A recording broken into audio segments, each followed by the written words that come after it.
నమస్తే. తెలంగాణలో ఐఏఎస్ అధికారి అరవింద్ కుమార్. ఆయన చాలా సీనియర్ ఐఏఎస్ అధికారి. అయితే ఆయన మీద వస్తున్నటువంటి ఆరోపణలు ఒక్కొక్కటిగా బయటపడుతూనే ఉన్నాయి. గతంలో ఆయన పనిచేసినటువంటి ఏవైతే కీలకమైనటువంటి డిపార్ట్మెంట్స్ ఉన్నాయో ఆ డిపార్ట్మెంట్స్లోనే ఎక్కువగా అవినీతి అక్రమాలు చోటు చేసుకున్నాయి. ముఖ్యంగా మున్సిపల్, అలాగే హెచ్ఎండిఏ చాలా కీలకమైనటువంటి పరిణామంగా మారింది. తాజాగా ముఖ్యమంత్రి రేవంత్ రెడ్డి గారు హెచ్ఎండిఏ డిపార్ట్మెంట్పై రివ్యూ చేశారు. ముఖ్యంగా హైదరాబాద్ ఔటర్ రింగ్ రోడ్ సంబంధించి ఆ టెండర్లలో కోట్లాది రూపాయలు అక్రమాలు జరిగాయి. దానికి సంబంధించి ప్రభుత్వానికి రావాల్సినటువంటి పెద్ద మొత్తంలో ఆదాయాన్ని గండి కొట్టారు అనేది ఒకటి.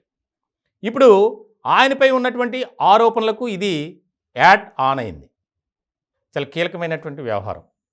ఇప్పటికే ఆయన ఫార్ములా ఈ కార్ రేసింగ్ సంబంధించి ఆర్థిక శాఖ అనుమతి లేకుండా హెచ్ఎండిఏ నిధుల నుంచి 55 కోట్ల రూపాయలను కేటాయించారు. దానికి సంబంధించి పెద్ద ఎత్తున ఒక ఆరోపణలు, విమర్శలు బాగా వచ్చాయి. అది వాస్తవం కూడా. అయితే ప్రభుత్వం మారిన తర్వాత దాన్ని నిలుపుదల చేశారు. కాకపోతే 55 కోట్ల రూపాయలు ఏ విధంగా మీరు కేటాయించారు అనే దాని మీద ఇప్పటికీ సరైనటువంటి క్లారిటీ లేదు. అయితే ఒక సందర్భంలో అప్పటి మంత్రి కేటీఆర్ పర్మిషన్తోనే నేను ఇచ్చానని ప్రభుత్వానికి ఒక నివేదిక ఇచ్చారు. దానిపై మరి ప్రభుత్వం ఎలాంటి చర్య తీసుకుంటుందో ఇంకా వేచి చూడాలి. అయితే ఇటువంటి క్రమంలో ఒక ఐఏఎస్ అధికారిగా బాధ్యత కలిగినటువంటి వ్యక్తిగా ఉండాలి ఆయన. కానీ ఆ విధంగా వ్యవహరించట్ల. ముఖ్యంగా హెచ్ఎండిఏలో ఆయన పనిచేసినప్పుడు, అంటే కమిషనర్గా పనిచేశారు. కమిషనర్గా పనిచేసిన సమయంలో 179 మంది ఉద్యోగులను ఆయన నిబంధనలకు విరుద్ధంగా రిటైర్డ్ అయినటువంటి ఉద్యోగులను కొనసాగింపచేశారు. దానికి సంబంధించి ఆయన ఇష్టమైపోయింది.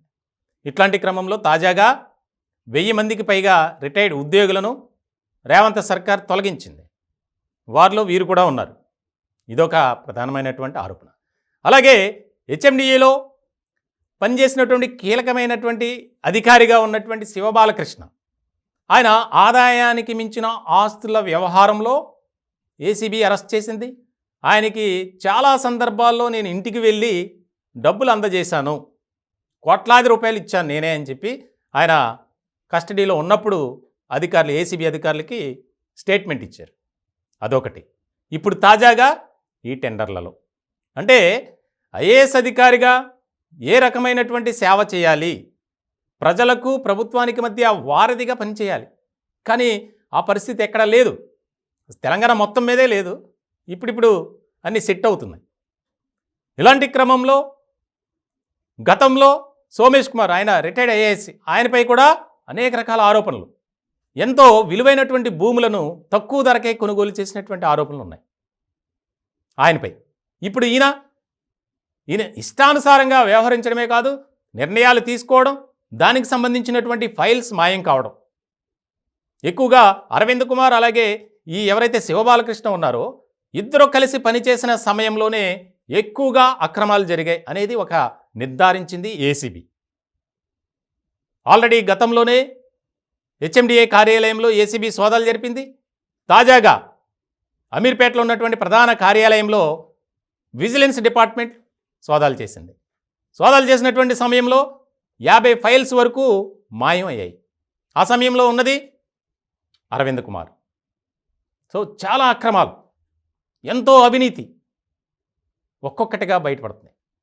దీనికి సంబంధించి ఇప్పుడు తాజాగా ముఖ్యమంత్రి రేవంత్ రెడ్డి గారు తీసుకున్నటువంటి నిర్ణయం, హెచ్ఎండిఏ పరిధిలో ఉన్నటువంటి ఔటర్ రింగ్ రోడ్డు ఏదైతే టోల్ టెండర్స్ ఉన్నాయో ఆ వ్యవహారంలో కీలకమైనటువంటి విచారణకు బాధ్యత ఇస్తూ ఐఏఎస్ అధికారి ఆమ్రాపాలీకి అప్పగించారు.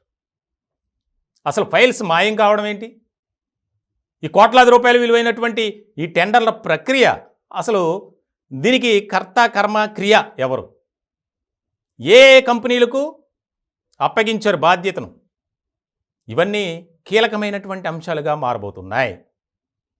ఇక ఐఏఎస్ అధికారి అరవింద్ కుమార్, ఆయనైతే తప్పించుకోలేరు. ఎందుకనంటే ఒక్క వ్యవహారం కాదు, ఇప్పటికే 55 కోట్ల వ్యవహారం, 179 మంది ఉద్యోగులను ఆయన ఇష్టానుసారంగా ఆయన పనిచేసిన చోట కంటిన్యూ చేయించడం, తాజాగా శివబాలకృష్ణ వ్యవహారంలో ఆరోపణలు, అలాగే ఇప్పుడు తాజాగా టోల్ టెండర్ల విషయంలో అక్రమాలు, అవినీతికి పాల్పడినట్లు. సో మొత్తానికి చాలా కీలకమైనటువంటి పరిణామం చోటు చేసుకోబోతుంది. కాంగ్రెస్ ప్రభుత్వం వచ్చిన తర్వాత అవినీతి అక్రమాలకు చెక్ పెట్టాలి, ఎలా అయినా సరే వారి భరతం పట్టాలనే ఆలోచనలో ముఖ్యమంత్రి రేవంత్ రెడ్డి గారు ఉన్నారు. సో ఇలాంటి సందర్భంలో ప్రభుత్వ వర్గాల్లో, అధికారుల్లో ఒక ఆసక్తికరమైనటువంటి చర్చ జరుగుతుంది. త్వరలోనే ఐఏఎస్ అధికారిగా ఉన్నటువంటి అరవింద్ కుమార్ ఆయన అరెస్ట్ అయితే ఖచ్చితంగా ఉంటుంది అనే చర్చ బాగా జరుగుతుంది.